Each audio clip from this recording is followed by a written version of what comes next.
Hey everybody, it's A-Hole Cop. Welcome back to the channel. If it's your first time here, thanks for stopping by. Got a few things to go over before we get into the packing and prep for heading to Sturgis. Some things have changed. I'm going to go over it with you. We're going to go for a ride. I got the Harley all gassed up. I got a full cup of iced coffee. Let's hit the road. All right, everybody. So, how was your week? Did you go on vacation? Did you get back from vacation? Did you see anything great? Did you see anything awful? Let me know in the comments. So, we're out here on the Harley, heading through the Pine Barrens. A couple quick things I wanted to go over with you guys.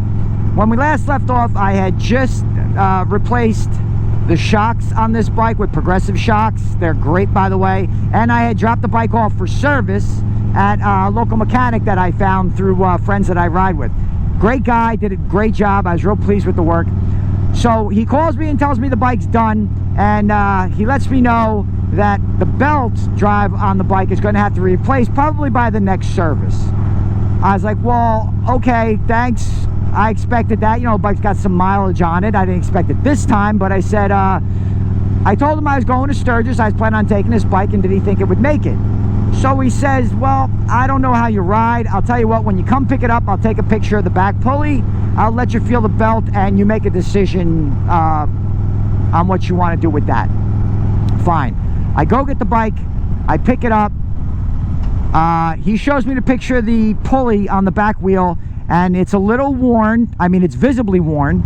And I feel the belt, and you can feel wear on the belt. Now, I've broke belts on these bikes before. They're pretty thick, they're pretty durable, but knowing what year this bike is, and to go over it again, it's a 2013 Harley-Davidson Road King. I bought it used. I am the third owner.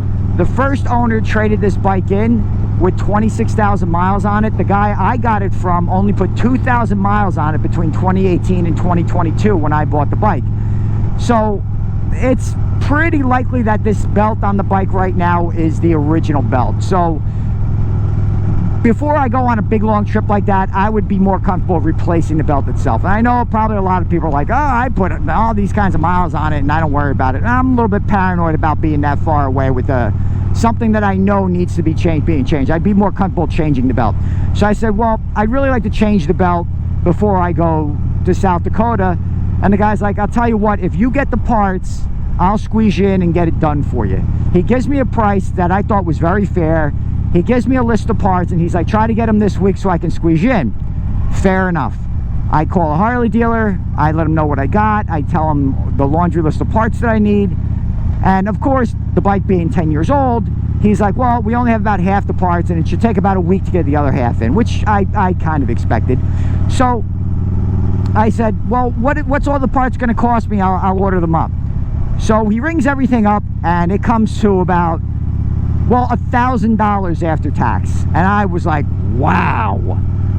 I really didn't expect that kind of cost right before I go on this trip. So now I'm like, well, now what am I going to do? And I came up with the idea, well, you know what? I'm not going to do the Harley. If it was something, if I didn't have the other bike, the Goldwing, I would spend the money and get the Harley fixed. But the Goldwing is ready to go. I just had the tires and everything done before I went to Texas a few months ago, and other than like an oil change and maybe one other thing, we'll get into that later, the Goldwing was ready. So I made the decision, I'm just going to take the Goldwing.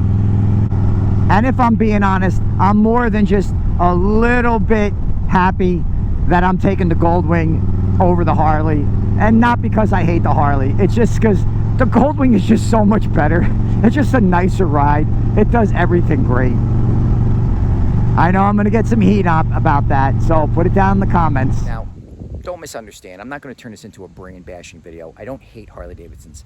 I love Harley Davidsons. I own one. And had this new problem, it's not really a problem, it's a maintenance issue. I mean, I knew I was going to have to do it someday anyway. Hadn't this just come up at the last minute like this, I would have fixed it and I would have taken it. I had every intention on taking this motorcycle. I was actually looking forward to taking this motorcycle. But the fact remains is I have a Goldwing and it was ready to go. And if you toured on motorcycles anywhere in the country or spent any time long distance riding motorcycles, if you haven't done it on a Goldwing, you owe it to yourself to do it on a Goldwing, because there's nothing better than a Goldwing. So now that I made the difficult decision of taking my Goldwing over my Harley Davidson on vacation, I get the oil change in the Goldwing, and you figure all I got to do is really pack a bag, get some road snacks together, and hit the road, right? not exactly. Here's why. Okay, so I'm sitting in a brewery alone, doom scrolling social media. Surprise, surprise. And I come across a thread on one of my Honda fanboy sites. And apparently a guy's on a road trip, like me, gets home, and there's water in his headlight. And he finds out there's a little split in the glass lens, whether it's plastic or glass, I don't even know. But he's looking to see if anybody knows someone who sells just the glass, because he called his Honda dealer about a price for the assembly and the repair. And the dealer told him it would be $3,000. And I was like, that can't be right. So I'm looking into thread a little bit, and some guy comments, there's a guy on eBay selling a headlight assembly for 2018 and up Gold Wings for $2,000. And I'm like, this can't be right. There's no way a headlight for a motorcycle is this much money. This is ridiculous. So I call up my dealer, and I talk to the parts guy. I'm like, hey, look, I need a headlight assembly for a 2019 Gold Wing. Do you have anything like that in stock? If you do, how much is it? He goes, we don't really have anything like that in stock. It would probably take about a week to get in, but I'll check the price for you. He goes and checks the price. He comes back. He goes, are you sitting down? He says, are you sitting down? I go, well, yeah. I go, how much is it? He goes, $2,295 plus tax.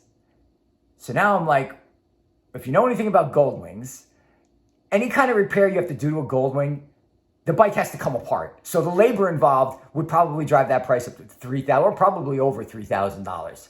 And I'm like, you know, as good as Gold Wings run, there are downsides to them, and this is one of them.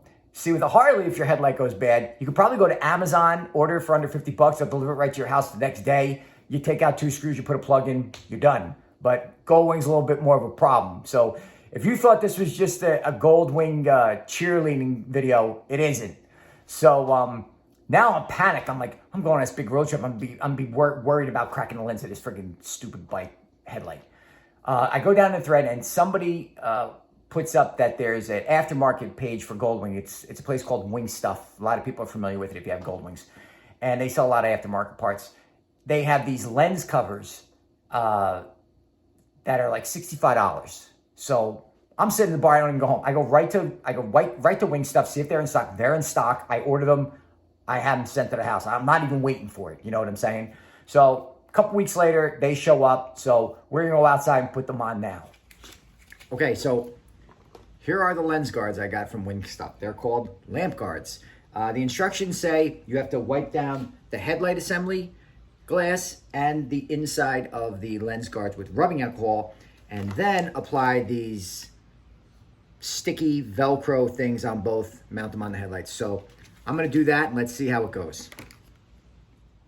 Okay, I put the Velcro sticky things on the lens covers. I put them on, and I put some masking tape over the lenses, kind of hold it in place, keep some pressure on it. It says to keep the pressure on. It didn't say use masking tape. I just did that myself, but it says let them set for about 24 hours before you really do anything. Make sure they cure right on there. So I wanted to keep a little pressure on them while they're on there, so I figured masking tape will work well with it.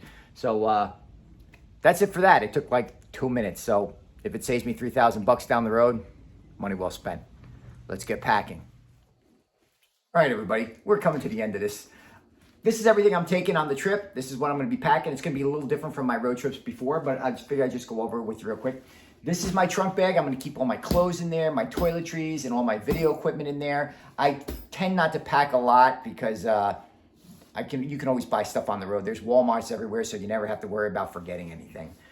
In my one saddle bag, I keep like a little toolkit. This is my little air compressor. I don't know if I've shown this before. I got this on Amazon. I think it's like $60.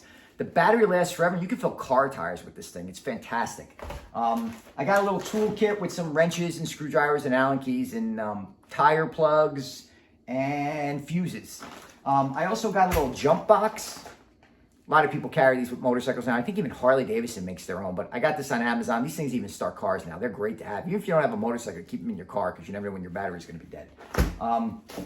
This is the seat cover that was provided by Russell Daylong, the custom seat that I got. You're not supposed to get it wet. The material that it's made out of is not supposed to be wet. So when I wash it, I put it over, and if I'm expecting rain, I'll put it on the seat. It's a little bit of a pain in the neck, but what are you going to do? I think I even have it in the camping video. If you watch when I'm towing the trailer, it's on the seat, if you're interested. I'll be wearing the Aero Stitch all the way out there and all the way back. That'll be the uniform of the day. I've said enough good things about Aero Stitch, so look them up. They're great to have. I love them. My BMW Pro Tour boots, I'll be wearing those on the way out. When I'm out there, I got a mesh coat. It's not my Motorport coat because I haven't had a chance to have that altered yet. It's still too big on me, so I got a cheap one. It's got armor and stuff. It's not cheap, but it's got armor and stuff for protection, stuff like that. I got it at Cycle Gear the other day. My Tourmaster riding shoes fell apart, so I got a pair of Sedici riding shoes. They're more of a warm weather thing, like they get air through them, so I don't think I'll be wearing them in the cold, which I have boots for, so I'm not even worried about that. And last but not least, I have my dry bag for my snacks. Cliff Bars, love Cliff Bars. And I got 2 trail mixes this time. I got a chocolate and peanut butter trail mix. You know, I have a sweet tooth. And for the first time, I saw this probiotic trail mix. So now the theory behind this is I eat the bad stuff and then I negate that with the good stuff. It's almost like science. Read a book, kids. Get off the internet. Learn something. Okay, that's all I have time for this week. If you hung around till the end, thank you. If you subscribed, thank you. If it's your first time here and you like what you see, hit the like, subscribe, and notification button. I'm A-Hole Cop. I try to post every day on every Friday. And next time I see you, I will be gassed up, caffeined up, packed up, and heading to Sturgis. And let's see what happens out there. Thanks for stopping by. I'll see you next time.